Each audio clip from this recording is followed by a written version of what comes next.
Bonjour et bienvenue sur Cinéramax. Depuis plus de 30 ans, nous ne sommes jamais tout à fait prêts à découvrir le nouveau film de James Cameron, qui est un peu au cinéma ce que Lionel Messi est au football. I need you to be strong.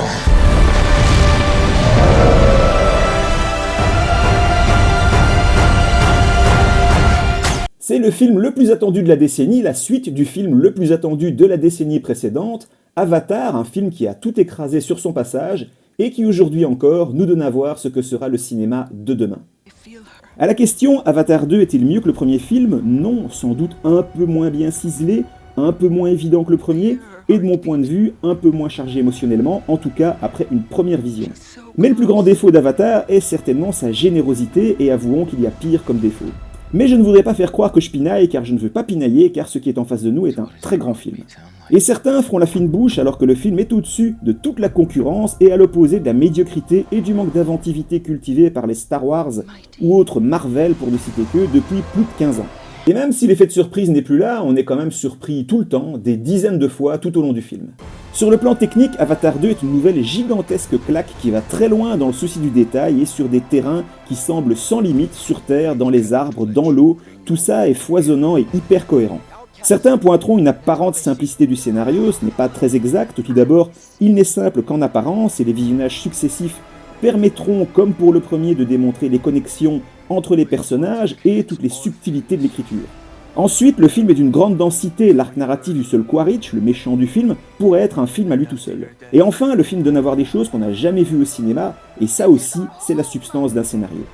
Le début du film m'a fait penser à Apocalypto de Mel Gibson, dans le sens où on est immédiatement avec les personnages et qu'il y a quelque chose qui les rend tout de suite attachants. On a envie de faire partie de cette famille, on a envie d'être avec eux, et à la question « est-ce que j'aurais envie d'aller vivre sur Pandora avec les Na'vi ?» Oui, certainement. Au début de ce grand voyage, Cameron développe beaucoup les personnages des enfants de Jake Sully, qui sont 4 quand même, et on se demande parfois où il veut en venir, et à la fin, on se rend compte que Cameron sait exactement où il veut aller une nouvelle fois, et où il veut nous emmener par rapport à ces personnages et cette famille, dans une triple séquence qui donne un éclairage assez rare au cinéma sur les rapports parents-enfants. À moins que ça ne soit tout simplement beaucoup mieux traité que la moyenne des films. Loin de tout cynisme, la grande force du film, c'est finalement son humanisme et de rendre plus humains que les humains des personnages en images de synthèse. Cameron nous tend un miroir en parlant de la famille et d'un conflit de civilisation, tout en faisant passer ses préoccupations sur l'état de la planète.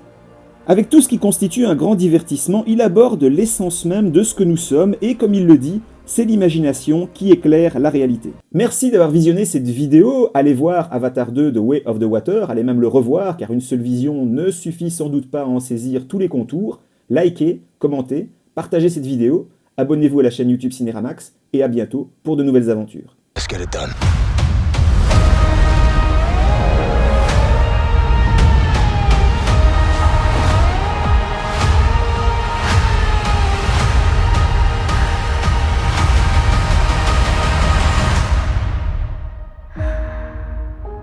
Avatar, The Way of Water. Experience it in 3D. Only in theaters, December 16th.